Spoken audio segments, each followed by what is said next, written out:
Hi everyone! It's Lynette, and as you can see from today's title, I'll be reflecting on 2023, sharing some insights, and also I haven't done this kind of video in a very long while, so please be patient with me if on the way my train of thoughts, my thought process gets lost. Yeah, but anyway, I just want to say in 2023 I've read a lot of books and watched more films than I probably ever did in my adult life, and I was trying to broaden my perspective on life because since a while ago I always felt like so much of my focus in my life was about dance, and I kind of have nothing outside of dance. Like, I don't want my perspective to be limited only in dance. Hence I felt like reading books was a great way to search for answers. Also in 2023, I didn't get to take super long trips as I did in 2022, where I did my solo travel for 5 months and then stayed another month in Korea, went to the States and Alaska and the Bay Area and did everything crazy. But in 2023, I was still fortunate enough to travel quite a bit, and I would say like one of my favorite countries that I've been to so far is Berlin, because I was super intrigued by how Berlin had a strong art culture and everyone was into museum hopping, and museum hopping is literally one of my favorite things to do. Like, I wish people on dating profiles would write like, let's go to a cafe and museum hopping. Yeah. It gives me the impression that people there are probably like more educated in the arts scene and maybe more in touch with self-expression also, which is something I mega love. Then Japan was the place where, you know, everything was efficiency to the max and everything was so considerate. You know, when I went to the market, there were like fruit serving for a single person, because I felt like as a solo traveler it's always very hard to find food for a single person serving that allows you to, you know, still eat other things without feeling full by one portion, you know what I mean? But in Japan, they literally have like a cup with like a grape and a strawberry. Yeah, so I felt like that was really friendly. I feel like, you know, their culture really reflects in the way their products are sold, and it gives me the impression that people are very efficient and responsible towards themselves, and by being responsible towards themselves, then they create this very responsible society, you know. So I feel like being someone who comes from Singapore, when you visit these places, you exist in their culture, and the difference really makes you realize how much you would stand out, and you wonder like all this time, you know, when you feel out of place in Singapore, was it really necessary? Because like, look at all these people from different places, we're all different, so what is truly like right or wrong, right? You know, I could feel perfectly comfortable if I were to grow up in LA in terms of like my personality, but not really like the safety and everything, you know. Never take the safety in Singapore for granted, guys. Yeah, but that was what I mean. Like, why do we try so hard to push ourselves to be a certain way that is like marked by the society? Different things are celebrated in different countries, and humans should be celebrated for just who they are. Yay! But anyway, in today's video, I'll be sharing some of the phrases or different parts of the book that I've enjoyed from 4 different books with you guys. And also at the end of the video, I'll also be sharing some insights on things I've learned about myself. I think that part is really important because self-mastery is the key to improvement.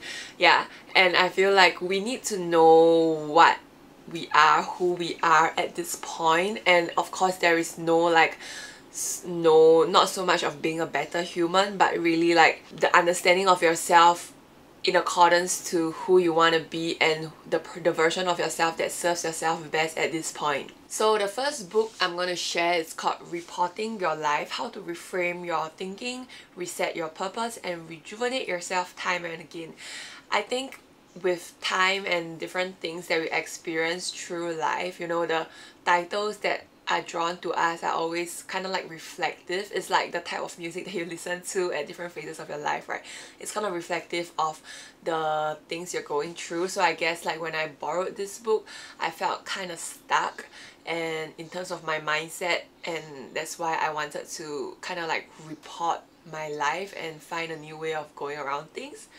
So this book shares that the experience of having a thought, no matter what it is always okay. Having a thought doesn't mean that it's true. The thought itself are not dangerous, it's how you respond to them that matters. Thoughts, like emotions, are fleeting and can pass on their own if you let them. So very surprisingly, a lot of times when I read books, I arrive at the same conclusion where I would have with conversations with my friends, because I think a lot of times we fought ourselves so badly when we think things in our head and we just think like we're a bad person, but actually, you know, there's no positive or negative side to thoughts. And just because you own that thought doesn't make you a bad person. And even after you own that thought and you act on it and it comes with a whole set of consequences, there's no necessarily like it could have been better or it's good or bad, but it's really about how you own them and live through them. Yeah. So the most dangerous part about having a thought that I realized I always fall into is that I'll judge myself harshly for having those thoughts, like I said just now. Instead, train yourself to observe your thoughts gently and curiously. Avoiding or fighting any thoughts or emotions will only drain your energy. In other words, don't try too hard. I think a lot of the common themes these self-help books have is to really tell ourselves to sit with these thoughts and not pass any judgment, be gentle with yourself, your mind, and just observe it, you know. You don't have to act on it, you can like observe it, see how it's changing, and then you can decide if you want to let it pass or if you want to do something about it. Yeah. Also for me, I'm someone that's often overwhelmed with my thoughts. I think because I am not a very logical person, and when I think of things, it's like it just jumps from point A to point D to point Z to point H. So I think it really helps to journal, because when I write everything down, when I can see a physical thing, it actually helps me to follow through my thought process a lot easier.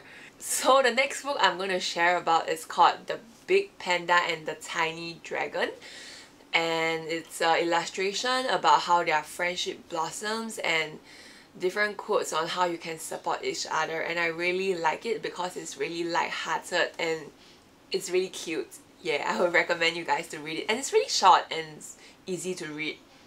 So I'm going to read you a segment of the book. "My head feels like this storm sometimes," said Tiny Dragon. "If you really listen," said Big Panda, "you can hear the raindrops splashing on the stone. It's possible to find a little peace even in the storm."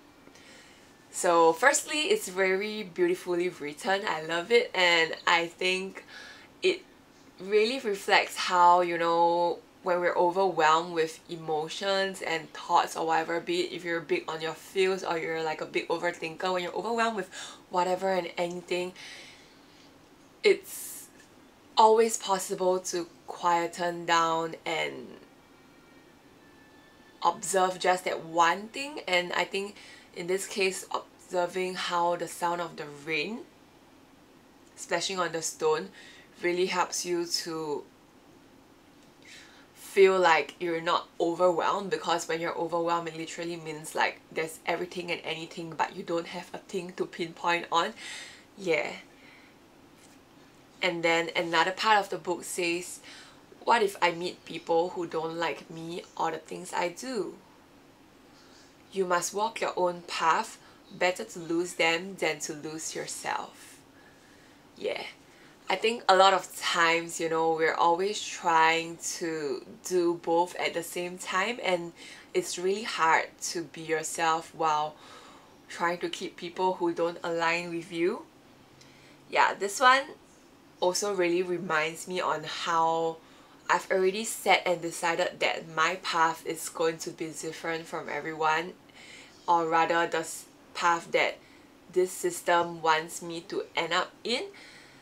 Yeah, the fact that I'm 27 and fun employed pursuing my dreams, you know, I'm already not what the average person is in Singapore. So why am I trying so hard to fit into all this, comparing myself to people who are align with this, because in the first place I'm doing an entirely different thing, and it doesn't make sense if I want to like compare myself to people who are doing the sad things when I myself is trying to go on another path.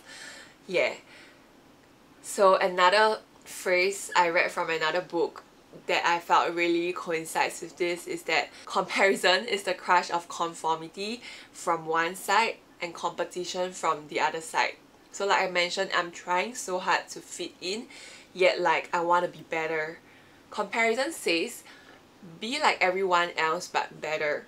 For me, this is a very tiring place to be because it contradicts itself. So this is a sign to be less mindful of people's judgment and be lesser of a people pleaser. Yeah, I'm calling you guys out, you people pleasers like me. Yeah, and just live our freaking own life, man. God damn it. Yeah.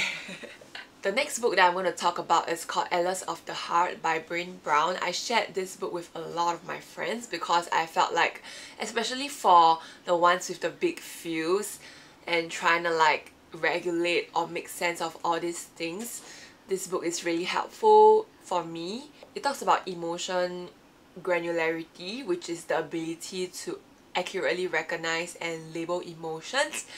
I think, you know, you may wonder, you know, if emotions is something that we feel, why are we trying so hard to be logical or trying so hard to rationalize it? But the idea is not so much about turning yourself into a logical person, but rather, you know, we are humans that have access to language, and that's how we express ourselves, that's how we have dialogues in our head and make sense of things. So by having access to this knowledge on how to recognize and label emotions, I think it would truly help us to understand things and ourselves better. Yeah, because it's inevitable that I don't want to be rationalizing this, but I am human and the only means of communication I have is through language, you know, and to make sense of things, to use our prefrontal cortex, which like we're supposed to be really good at because we're humans. So a part of the book shares, people will do almost anything to not feel pain, including causing pain and abusing power. Very few people can handle being accountable without rationalizing, blaming, or shutting down. Without understanding how our feelings, thoughts, and behaviors work together, it's almost impossible to find our way back to ourselves and each other. Yeah, so this segment of the book really brings me a new perspective. I think at least for me, for the whole of 2023, you know, after I've been exposed to this thing called the Enneagram, which is another personality test like MBTI, I feel like I've been so obsessed with trying to be rational and rejecting my emotional side, trying to be logical, failing to realize that we're not really doing anything because emotions and thoughts and behavior, like the author said, works together. So instead of shutting down these emotions, right, what is really more useful is to accept them, let them be, and you know, like I mentioned earlier, wherever it brings you, be it like to the logical processing or you just want to like observe them and let it go, that's like part of the process. But to me, I honestly feel like I'm quite blessed now since I'm more in touch with my emotions. I feel like a lot of, especially Asians growing up, we possibly have like blocked the ability to process emotions because it's just, we don't feel safe expressing ourselves since young, and that itself is a huge challenge to many people because if I can't feel my emotions, I don't know, like the only way to proceed with it is by being logical, right? Yeah, and as much as, you know, I believe they also wanna feel sad, they also wanna like be able to let it out, you know, because it's so stuffy if you're upset and you can't like can't express it. Yeah, but it will be challenging for them. Another part of the book also mentions that vulnerability is not oversharing, it's sharing with people who have earned the rights to hear our story and our experiences. Vulnerability is the first thing we look for in a person and the last thing we want to show them about ourselves. I really like this part because I think the word vulnerability is such a big theme in my life. I always feel like I want to be vulnerable. I crave, you know, this vulnerable connection with people. And it's not so much of trying to prove that I am someone that's capable of being vulnerable. It's more of like finding that genuine connection that comes with being vulnerable. Yeah. Bottom is your imagination calling to you. So since I was young, I often felt this very weird emotion. I don't know if it's an emotion. I don't think it's an emotion. It's more like a state called boredom. Yeah, I always wonder if like there was something wrong with me, you know, like why do I constantly feel bored? Why do I always feel the need to like do something different, be something different, try new things, and I can't seem to like stay on a single thing for a very long time. Yeah, but like many things, when you reframe your mind, I think I was like really stuck on the fact that, you know, being boredom is like something wrong, something bad. But when I reframe my mind thanks to this book, nothing's ever bad, because even when you experience boredom, boredom is not bad, you know, because of boredom, because of how I always am so bored. It's very important to me as an artist, someone that, you know, needs a lot of creativity and imagination. I'm so glad that I feel bored every day, that I'm so glad that because of feeling bored, I'm doing all these different things and trying all the new things. It's all because of boredom. What I really learned from this is to not, again, I think this is a big theme in all my readings in 2023, to not put ourselves in like dichotomies of like right or wrong. There is no such thing as right or wrong, literally. Like, stop. There's no good or bad. Like, negative emotions are not bad. Boredom is not bad. And being happy is not good either. And adding on to this dichotomy theme, the book also mentions that there's a way to stay optimistic while lowering expectations. You know, I think a lot of us always end up telling ourselves that, you know, I want to like not have any expectations anymore because of how people always disappoint me. And that itself, it's like shutting yourself down and being safe, but also you would feel quite jaded about life and you wouldn't really be looking forward to anything. And I think, at least for me, I'm someone that's very optimistic, which is on the other spectrum where, like, you know, I just get so excited and hopeful about everything that there's no reality check, and I often do get disappointed by standards of things and how people deal with things. So again, it's the idea of like things can exist together. So it's not this or this. It can be good and bad. It can be evil and kind. It can be like emotional and logical. Yeah. Adopt this narrative into your self-talk, and I feel like it would really help a lot of us. And remember that it's this constant contradiction in life that makes us human, you know. If it was perfect, because if life is perfect, you would feel love constantly, then you wouldn't really feel love, right? Lastly, there's this book called When Things Fall Apart, Hard Advice for Difficult Times by Pema Chodron. So this book is not telling you how to stop feeling scared of things falling apart or how to not let things fall apart, but rather it's telling you that things will fall apart time and again and again, just like life and death would come, and it's meant to fall apart. And it's the purpose of life is to find out things and not know everything and just let things fall apart. How inspirational, right? Yeah. So the trick is to keep exploring and not bail out, even when we find out that something is not what we thought. That's what we're going to discover again and again and again. Nothing is what we thought. Emptiness is not what we thought. Neither is mindfulness nor fear. Compassion, love, these are code words for things we don't know in our minds. but any of us could experience them. These are words that point to what life really is when we let things fall apart and let ourselves be nailed to the present moment. To be honest, the more I read this book, the more I find myself subscribing to nihilism, the belief that nothing in this world has real existence, which is kind of like what the author mentioned earlier. But of course, it's supposed to free us from all these earthly expectations and truly start living, and it's not telling us like, you know, because nothing matters, then I should just like sit here and do nothing anyways. Guys, it's not that case, okay?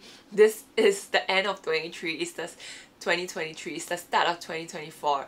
It's the start to get going, not to give up on your life, guys. Towards the second half of 2023, I was really trying to seek peace, to engage in lesser conversations about people who are not serving me, and more conversations about people who really align with me and what I'm doing and what they are doing. So when things don't go the way I want to be, like I mentioned, I tend to be someone that always tries too hard in the past, but now I'm trying to learn how to let it go. I'm not going to force things, and when things don't happen, it's just not meant to be.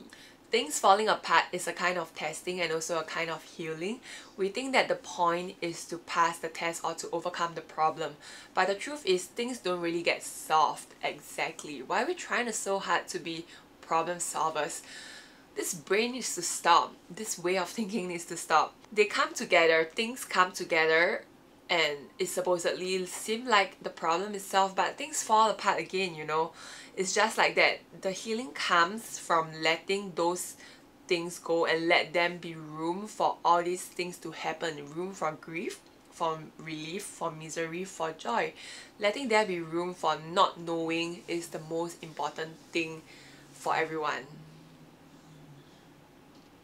Yeah, I think this part is pretty self-explanatory, because human tendencies, you know, we tend to grip on things because we want to know, we want to be in control, we feel better with information, but it's telling you that even if you have the information now, you're going to lose it sometime later, and what is true now will not be true for you later.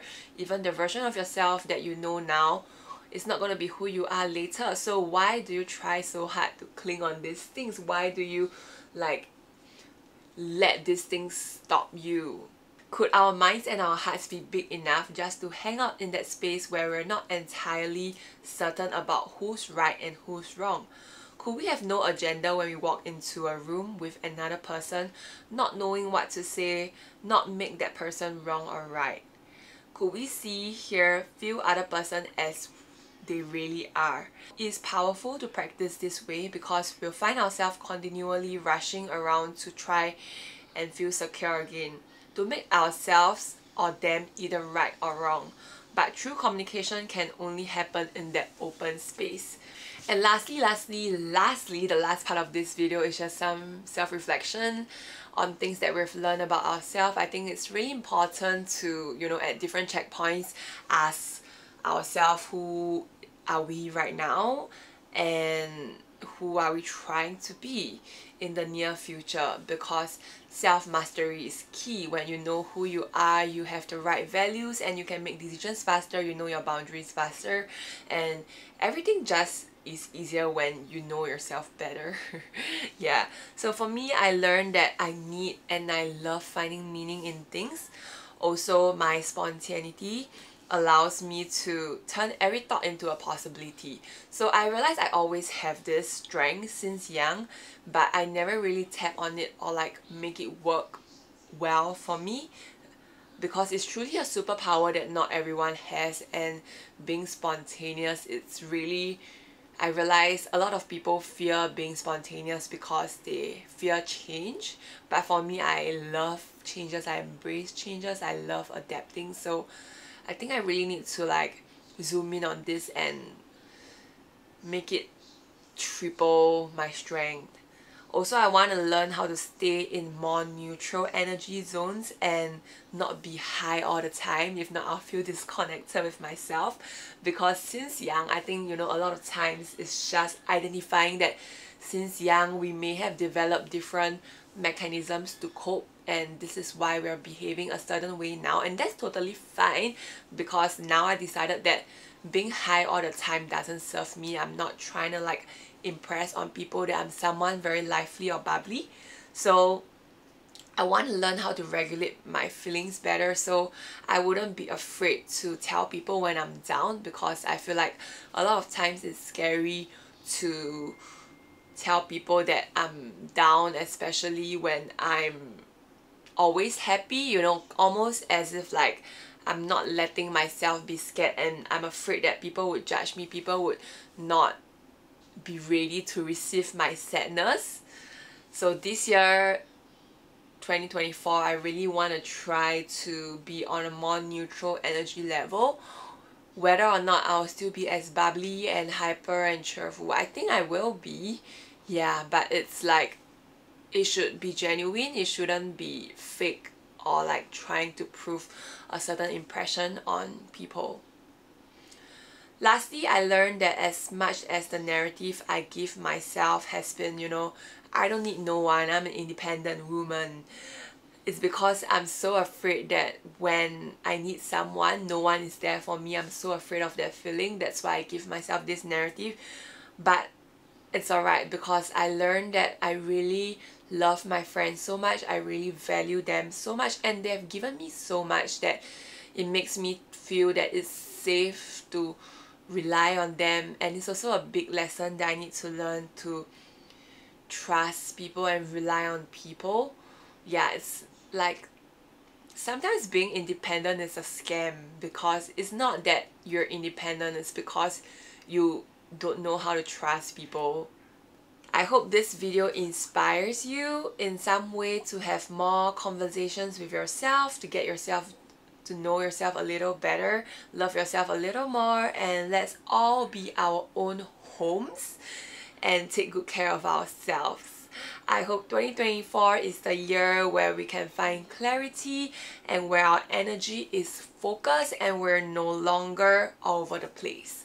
Love and peace to all of you, and thank you for watching. Like and share and subscribe if you haven't. 사랑해! Pika pika, Pikachu, Pika Pika.